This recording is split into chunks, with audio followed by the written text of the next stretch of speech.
ये हमारा रिफ्रैक्शन का सेकंड लेक्चर है। इस लेक्चर में हम काफ़ी अच्छे प्रॉब्लम्स करेंगे और वेक्टर रिप्रेजेंटेशन होता है जो कि काफ़ी कम जगह पे कवर किया जाता है, but we will cover it. देखो, तो ये इन जनरली टू पार्ट्स हम कहेंगे इस लेक्चर के। पहला पार्ट में हम कुछ अच्छे प्रॉब्लम्स करने वाले हैं, हाँ, और सेकंड पार्ट में हम ये वेक्टर मेथड करने वाले हैं। वेक्टर मेथड में आपको पेशेंस रखना होगा। वेक्टर का एक अच्छा बैकग्राउंड आपका डेवलप होता है, अगर डेवलप है तो अच्छी बात है, इट विल हेल्प यू। ये जो अल्गोरिदम वगैरह दे रखे हैं वो आप प्रॉब्लम, अगर एक्चुअल प्रॉब्लम जब हम करेंगे उसके बाद ये अल्गोरिदम कवर होगा।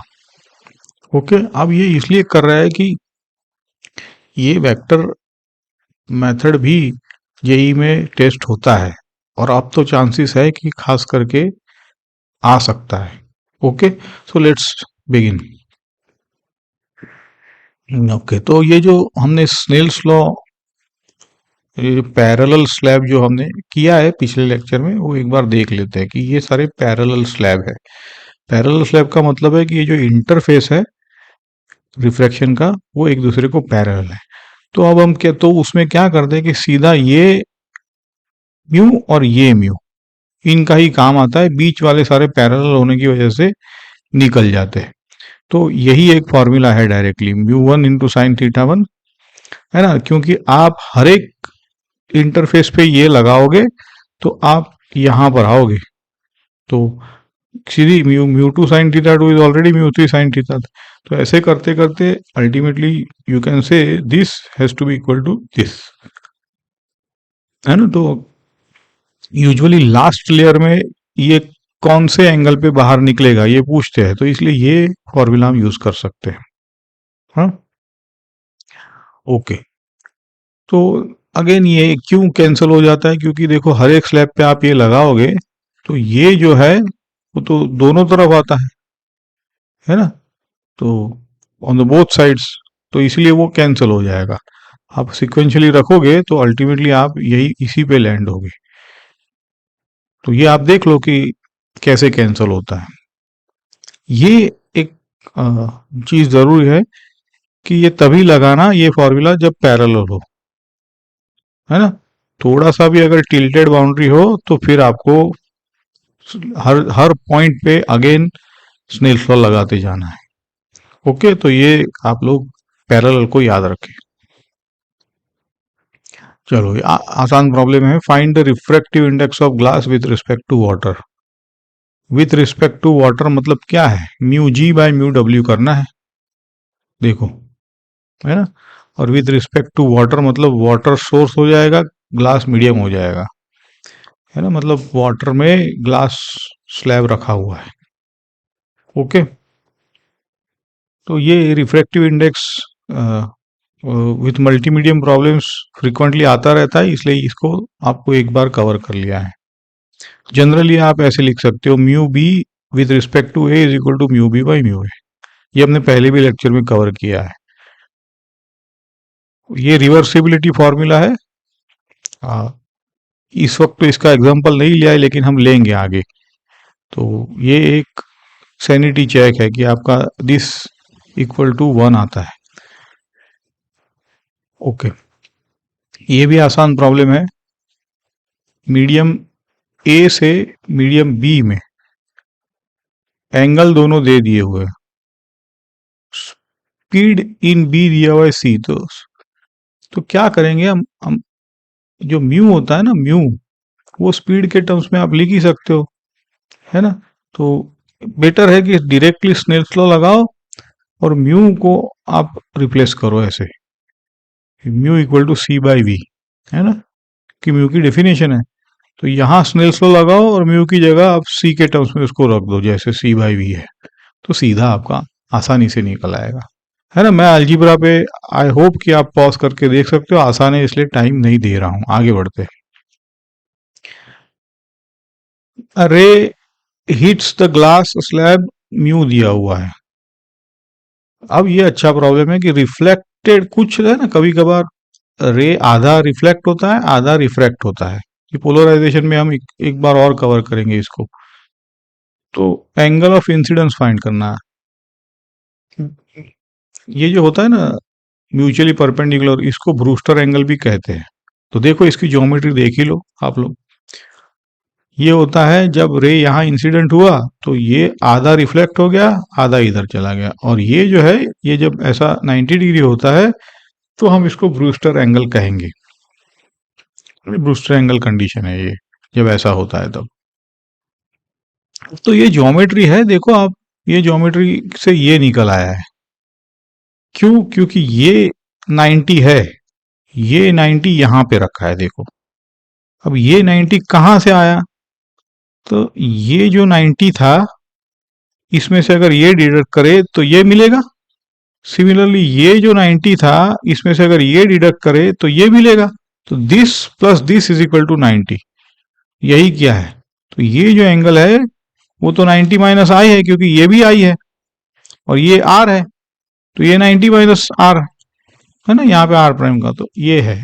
इतना आसान है ये। ठीक है, अब आपको आर प्राइम मिल गया है। तो देखो ये भी होता है कि साइन ऑफ 90 माइनस जो थी एंगल होता है ना, उसको कॉस का एंगल बोल देते हैं। ये भी आपको याद रखना है, और यूनिट सर्कल से आप इसको एक बार कंफर्म कर सकते हो।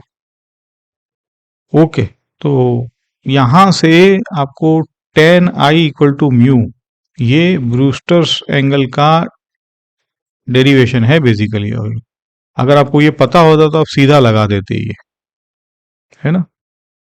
तो tan i equal to mu तो दिया ही हुआ था, तो यहां से आपको 60 डिग्री निकल के आता है। जैसे मैंने कहा ये पोलराइजेशन में काम आता है, क्योंकि लाइट पोलराइज होती है ना।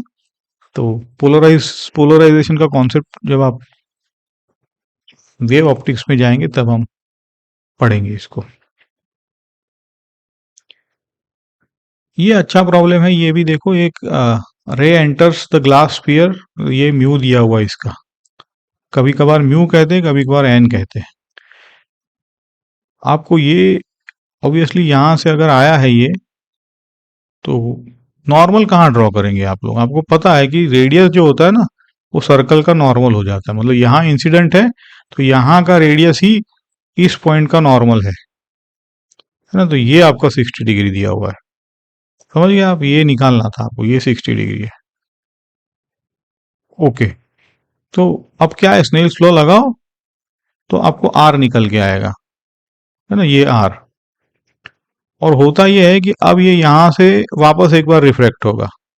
तो यहाँ पे नॉर्मल कैसे ड्रॉ करोगे? ये जो है इसको रेडियस ही तो नॉर्मल होता है पॉइंट ऑफ इंसिडेंस पे, तो रेडियस ही ड्रॉ करनी है आपको। अब देखो ये जो ट्राइंगल है, ये आइसोसेलेस ट्राइंगल है, देखो, क्योंकि ये दोनों तो रेडियस है, तो ये दोनों एंगल सेम हो गए। तो इसका मतलब है आर प्राइम हमें 30 ऑलरेडी पता है। तो यहाँ पे आप जब लगाओगे स्नेल्स लॉ तो 30 डिग्री लगाओगे। ई मतलब इमरजेंस है, तो ये एंगल आपका निकल आएगा 60 एज एक्सपेक्टेड, क्योंकि ये भी एयर है, ये भी एयर है। बट देखो this time they are not parallel. अगर सिंपल स्लैब होता, आगे देखेंगे, तो पैरेलल होता। अच्छा, अब टोटल डेविएशन के लिए क्या करेंगे? देखो ये आपका डेल्टा 1 है, क्योंकि ये जाना चाहता था यहाँ, मुड़ गया यहाँ। नहीं, ये रिफ्लेक्शन नहीं, ये रिफ्रैक्शन है। रिफ्रैक्शन में आप ऐसे डेविएशन होता है आई माइनस आर। सिमिलरली ये जाना चाहता था यहाँ, ये मुड़ गया यहाँ, तो ये भी होगा। ये इसका आर, ये भी आर है, तो ये आई माइनस आर होगा। ओके, तो देखो ये आई यहाँ पे 60 था, तो ये भी 60 होगा पूरा, और ये आर हमने निकाला है, तो ये यहाँ पे डेल्टा 1 आपका 60 माइनस 30।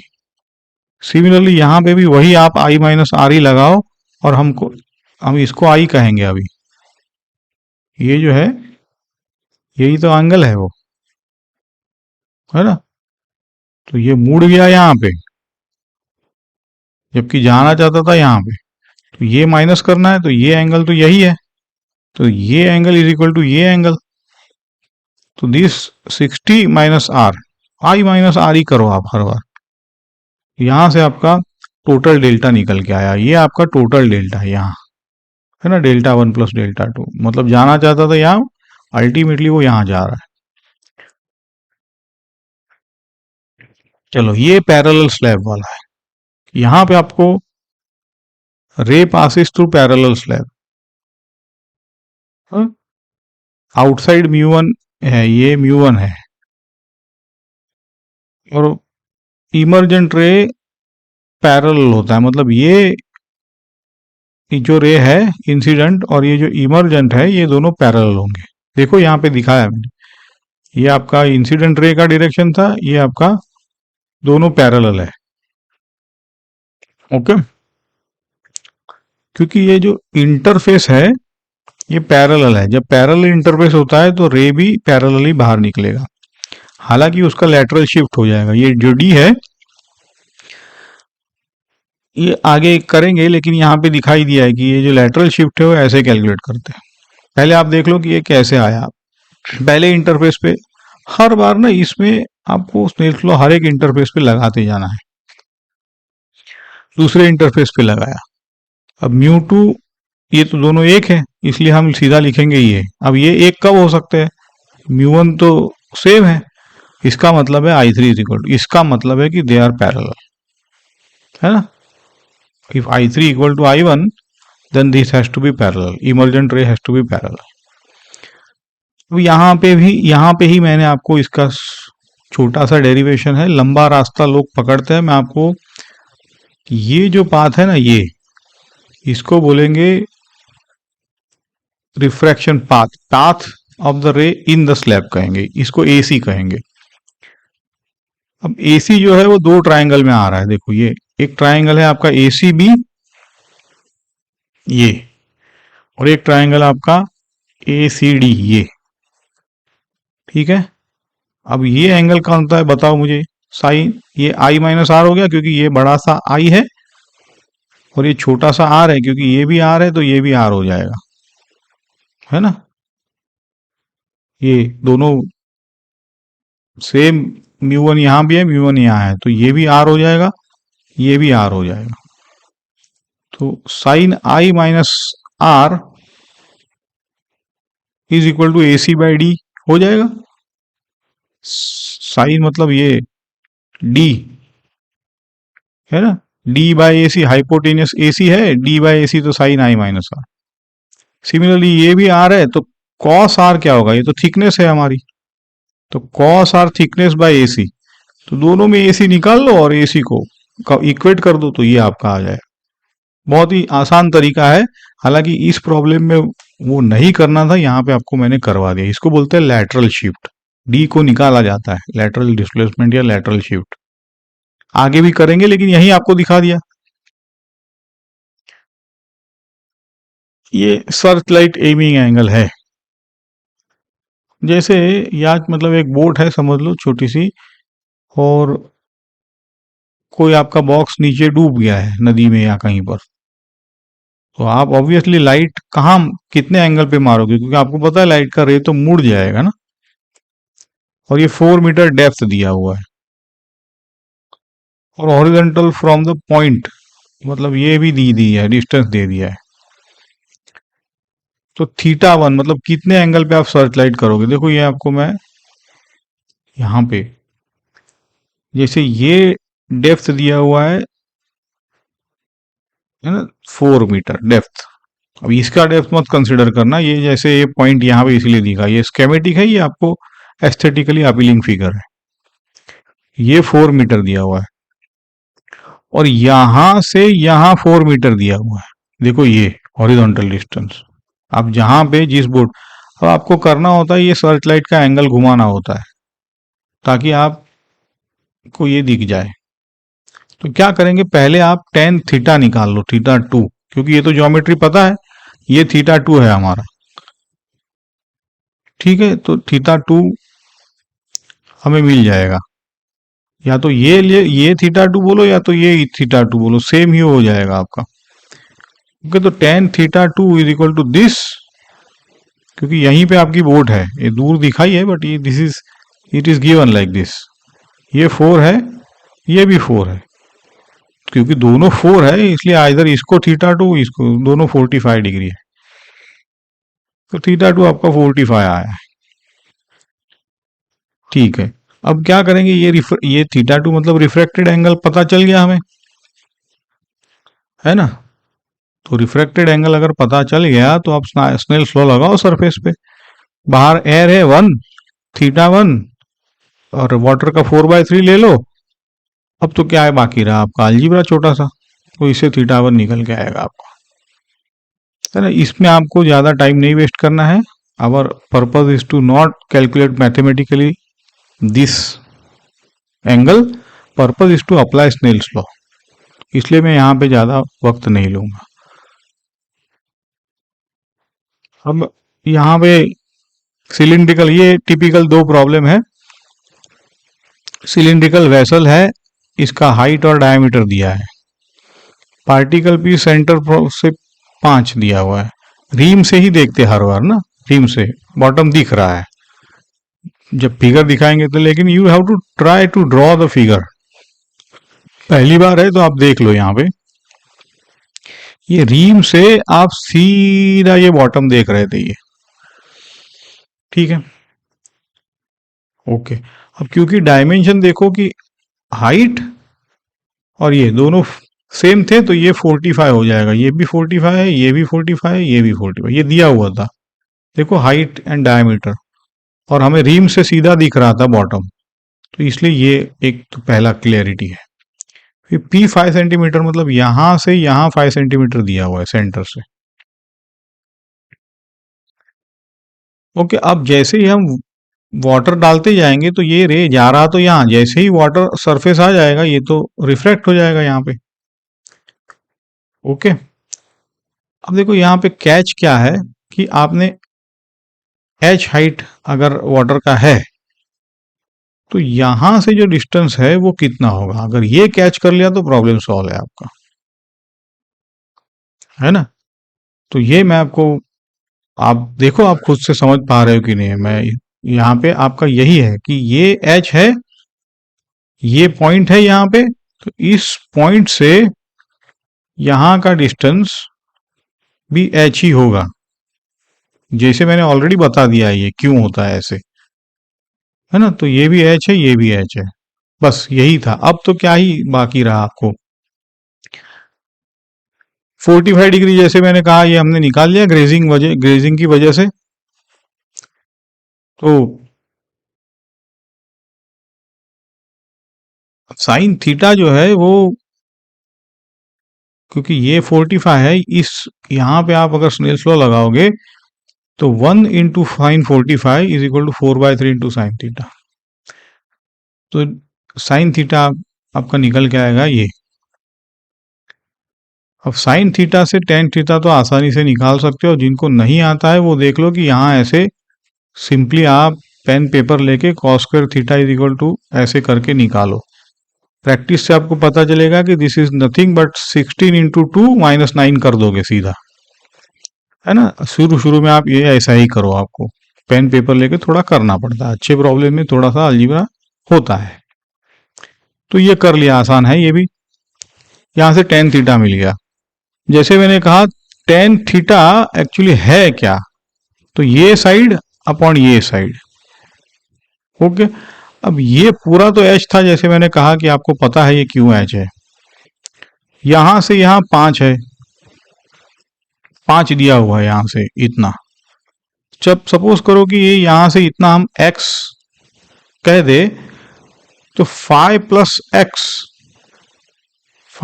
x कितना होगा, क्योंकि डायमीटर 30 दिया हुआ है तो ये तो 15 है, यहां से 5 है तो ये 10 है, तो 5 plus x can be written as h minus 10, तो यही लिखा है देखो यहाँ पे। तो 5 प्लस एक्स अपॉन एच करना था मुझे, तो मैंने उसकी जगह h माइनस 10 कर दिया, और टेन थीटा तो पहले से ही निकला हुआ था, तो इससे आपका h निकल के आएगा, है ना। ये टिपिकल रीम से देखने वाले प्रॉब्लम होते हैं जहां पे आपको ना ये 45 वाला काम आता है। देखो दूसरा भी ऐसा ही प्रॉब्लम है रीम से देखने वाला, pin hole at height h, liquid is filled to the, एक रॉड है है ना, वो हाइट एच से आपको दिख रहा है, टॉप ऑफ द रॉड दिख रहा है। जब आप 2H करोगे तो आपको बॉटम ऑफ द रॉड दिखेगा। तो refractive index of the liquid निकालना है। पहली बार है तो देख लो आप, क्या है कि पहले जब लिक्विड नहीं था तो आप पिन होल मतलब रिम से सीधा यहाँ पे टॉप ऑफ द रॉड दिख रहा था, आप ऐसे ओके। जब आपने यहां तक कहा है 2H तक अगर आपने पानी भरा है तो अब आप क्या कर रहे हो कि आप बॉटम दिख रहा है आपको सीधा, ओके। और ये सब दिया हुआ था, इसका हाइट h है, इसका 3H है ना। तो ये अगेन देखो क्या हो रहा है, ये बड़ा सा ट्रायंगल देखोगे आप, ये तो ये तो 45 है, क्योंकि ये भी 2H, ये भी 2H, 45 का खेल जैसे मैंने कहा। तो ये 45, ये भी 45 है ना। तो इससे आपका आर निकल के आया, ये आर आपका 45 डिग्री निकल के आया, ठीक है। अब आप क्या करो कि ये जो डिस्टेंस है वो कितना है, h है, और पानी आपने कहां तक भरा है, 2H है। तो tan i मतलब साइन आई करो, अगर साइन आई तो h upon 2H, sorry sine I equal to h upon ये पाथ लेंथ। तो ये अगर 2H है तो यहाँ पाइथागोरस से ये निकल गया है, तो इसीलिए साइन h मिल गया। ये सब लिखा है, ये वही लिखा रहा है कि आप कौन सा डिस्टेंस क्या है ना। इसको ज़्यादा आप थियोरिटिकली ज़रूर नहीं है, आपको मैंने दिखा दिया है। ये आपका h है, ये 2H है, तो sine i is equal to this distance upon the hypotenuse. तो हाइपोटेनियस तो निकल ही सकता है पाइथागोरस से, तो साइन आई निकल गया। अब तो क्या है, साइन आई अगर निकल गया, आर पता है, तो बाकी क्या रहा, स्नेल्स लॉ लगाया यहाँ पे देखो, इसको n कहा है, n into sine i has to be equal to 1 into sine r. तो यहां से आपका n निकल के आएगा जो भी है, ओके। ये साइन 45 मतलब 1/√2, तो n आपका √5/√2, तो अंडर रूट ऑफ 5/2 ऐसे। अब ये लास्ट है, ये आपने ऑलरेडी किया है शॉर्टकट, जैसे ऑयल दे दिए है, ये यहाँ एयर पे एंगल दिया है, ये एंगल मतलब ये नॉर्मल के साथ होता है ऐसे। तो लास्ट में वाटर दिया है, पूछा है कि ये आर कितना होगा, मतलब बाहर वाला एंगल कितने एंगल पे इमर्जेंट होगा। तो आप बीच वालों को भूल ही जाइए, सीधा म्यू साइन थीटा कांस्टेंट करके ये लगा सकते हो। तो वाटर का म्यू पता है आपको, तो साइन आर निकल के आएगा आपका, है ना। ये आपका एयर निकल, ये आर आपका निकल के आएगा। बाहर वाला एंगल है सीधा, क्योंकि अंदर वाले सारे एंगल कैंसिल हो जाते हैं, है ना। ये एंगल और ये एंगल तो कैंसिल होने वाला है, इसलिए ये बाहर वाला एंगल ही है, ये आर। समझ गए आप। तो बट जैसे आपको बताया गया कि आप ये बाउंड्रीज पैरेलल है लेकिन ये चेक करो, ओके। चलो अभी आपका वेक्टर पार्ट 2 है। तो अब तक आपको ना स्नेल्स लॉ में एंगल दिए गए थे, लेकिन क्या होगा कि जब आपको इंसिडेंट रे का एंगल नहीं बट वेक्टर दिया है, और आपको पूछा जाता है कि रिफ्रैक्टेड रे का वेक्टर बताओ, मतलब ये ऐसे आ रहा है तो कैसे जाएगा, ये ऐसे आ रहा है जाएगा कैसे, something like that is asked. तो आपको कोर आइडिया देखो कि तीनों एक प्लेन में है, इंसिडेंट रे नॉर्मल, तो इससे ये जो परपेंडिकुलर वेक्टर है हम देखेंगे en, इसका आप इस्तेमाल कर सकते हो, और इमर्जेंट यूनिट वेक्टर इसका सिंपल लीनियर कॉम्बिनेशन से निकलेगा। अगर ये एक प्लेन में नहीं होते तो लीनियर कॉम्बिनेशन हो ही नहीं सकता था, है ना। तो क्योंकि आसान नहीं होता फिर। तो ये फॉर्मूला आपको याद रखनी है, ये जो रिफ्रैक्टेड रे का डायरेक्शन है वो cos r into e n. E n क्या है बता दो मैं आपको, sine r into e p. आपको रिमाइंडर करा दूं कि हमने रिफ्लेक्शन के लिए भी वेक्टर लॉ देखा था, इसमें E R is equal to E I, मतलब ये अगेन रिफ्लेक्टेड रे का डायरेक्शन था, ये इंसिडेंट का डायरेक्शन है, और e dot i, e dot n cap और मल्टीप्लाई बाय एन कैप, ये हमने डिराइव किया था। अगेन वेक्टर डेरिवेशन था, ये भी वेक्टर डेरिवेशन है। ठीक है, तो अब देखते हैं कि ये ई एन क्या है और ई पी क्या है।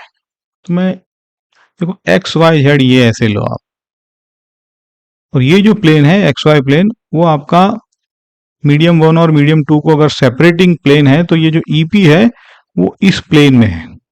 ये देखो ये वेक्टर वैसे किसी भी रैंडम डायरेक्शन में होगा, ये सेपरेटिंग प्लेन है तो ये ऐसे मुड़ गया लेटस से, तो आपको ये जो z है वो आपका अभी ये ई एन हो जाएगा, और ई एन का डायरेक्शन क्या होगा, ये होगा।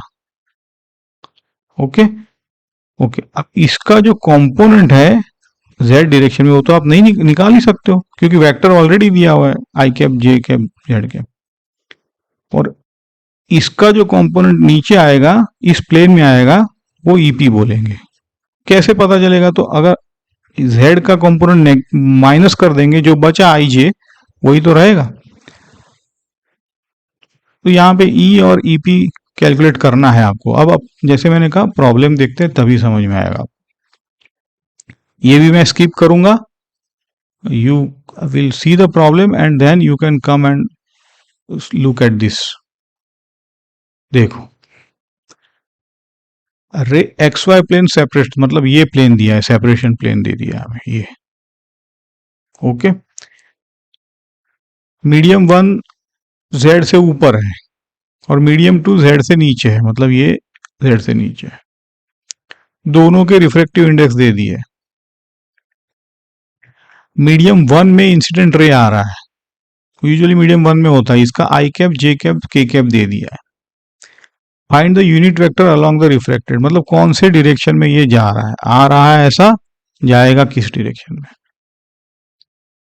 तो देखो आई जे के दे ही दिया है आप लोगों को,